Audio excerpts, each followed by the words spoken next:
Today we're checking out Hong Kong Airlines on a regional flight. With so many ways to get from A to B in Asia, what separates Hong Kong Airlines from the rest? The airline states they earned 4 stars on their website. But from the in-flight service to the hard product, will we see 4 stars today on this 4-hour jump? Come along and let's find out. Good afternoon and welcome back to another video. Today I'll be flying with Hong Kong Airlines, a new airline for me and the first time I'll be flying to Hong Kong. Wow, what an iconic city and airport. I don't know too much about this airline, so everything we experience from the in-flight service to the entertainment to the hard product is all new to me, and I'm definitely looking forward to today's flight. I'm pretty optimistic. We're starting off in Narita Terminal 1 and the flight is set to depart at 2:25. So come along as we go from A to B and let's uncover the world of Hong Kong Airlines. I arrived at the airport at around lunch hour for my 2:25 departure, which appeared more than ample in terms of time. Hong Kong Airlines departs from the north wing of Terminal 1 and check-in is located at the end at the E counters.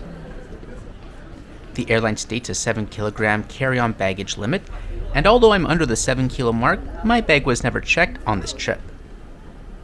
Although there are some kiosks, the staff directed me to visit the counter, perhaps because I had an onward ticket. Nonetheless, everything was done in 2 shakes of a lamb's tail. Since it was just past lunchtime, I thought it was time to grab a bite. If flying to Terminal 1, I suggest Lawson's on the upper floor, my personal go-to. I picked up some cheese karaage and this yakisoba onigiri. Oh, there's always something new, and it was a solid choice. It was really good. And again, while I'm up on this floor, the PSA that the observation deck is still closed should be opening sometime this spring. There are some opportunities to catch planes on the check-in floor, and I saw, for perhaps the last time, an Air Japan plane. The airline ceased operation in March 2026, about actually a week ago at time of editing, with the aircraft and staff integrating back into ANA. Have you been on an airline which doesn't exist anymore? Let us know in the comments. Today we're departing at gate 17. Not a gate with the best views, but I managed to catch the A320 arriving when I was strolling throughout the terminal. They turned around the plane fairly quickly, and then it was our turn to board.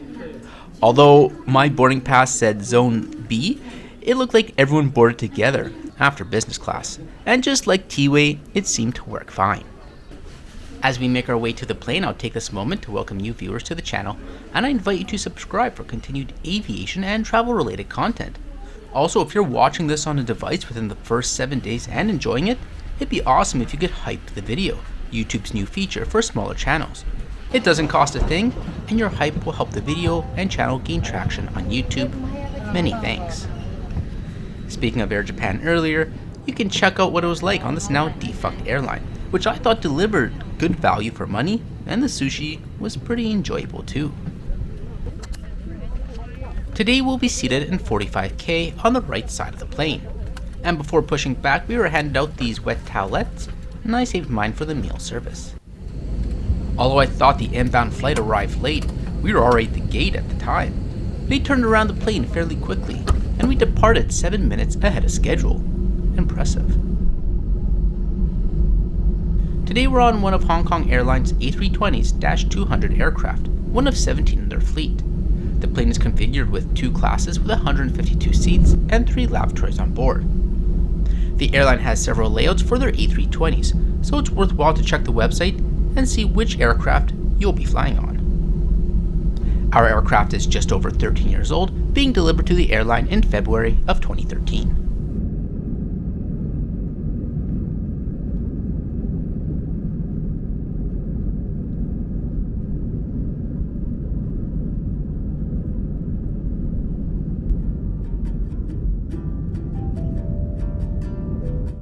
It would take 4 hours and 15 minutes to cover the 1,840 miles to reach Hong Kong. Now that we're up in the air, it's time to poke our heads around this very red cabin. Besides the red seats, the cabin is designed with red bulkheads and a yellow-red trim running down the length of the plane. The front 2 rows is the 8-seat business class, and it looks like there's a remote there, so there might be some type of IP system up there.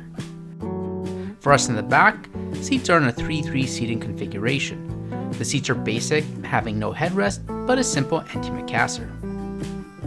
Seatback simply has a tray table with a little sticker for the IFE system, and we'll explore that in a few moments, and a pocket which contains the safety card. Seat pitch is marketed as 30 to 31 inches depending on the A320 that you're on, which is in line with most economy products. There is no in-seat power, so be sure to top up the batteries before boarding. And above, you'll find the reading light and air control.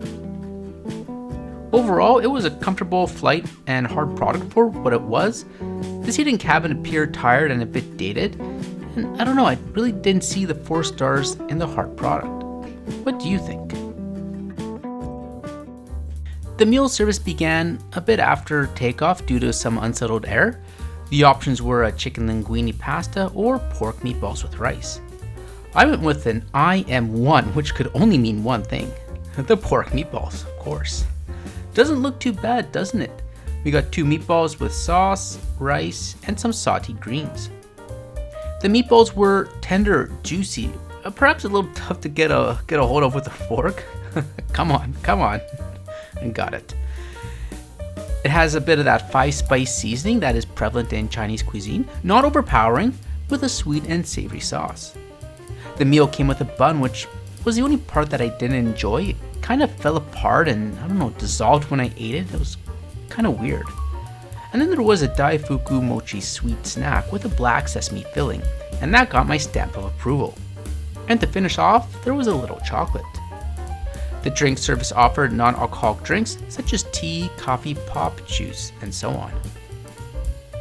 Overall, the meal was not a bad little lunch. It was a reasonable size, flavorful with pleasant aroma, and served efficiently. And yeah, besides the bun, I enjoyed every bite. If you are a bit hungry, packing your own snacks isn't a bad idea either. With the meal wrapped up, it was time to enjoy some of the views on this late afternoon trip.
Here's a look at one of the rear lavatories, and it's your basic washroom, although they use the built-in soap dispenser rather than a bottle, which is something I don't see too often.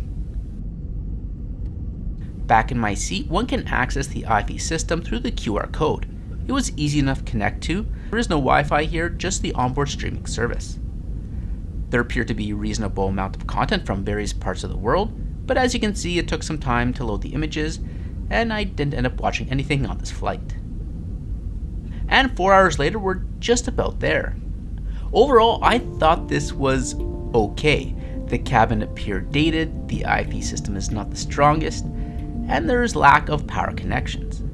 Hong Kong Airlines has banned the use of power banks on their planes like many airlines, so without a power outlet, anything more than a 4-hour flight is becoming dicey without a way to recharge, especially when we need QR codes or online documents for immigration, or to use Uber once landed.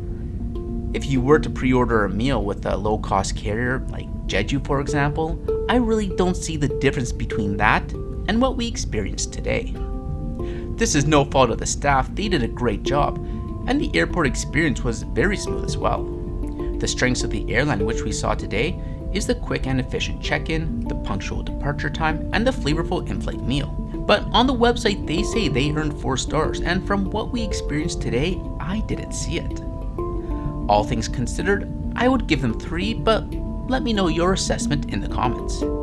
This was the first of a 2-flight itinerary, so we'll see if the long-haul flight down to Sydney can add a few more stars to the count.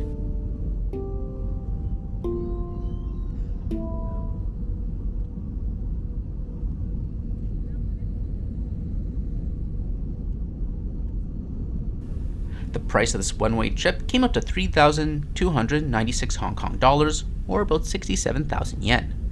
Thanks for watching. Let me know your thoughts on Hong Kong Airlines regional service, and I'll catch you in the next video.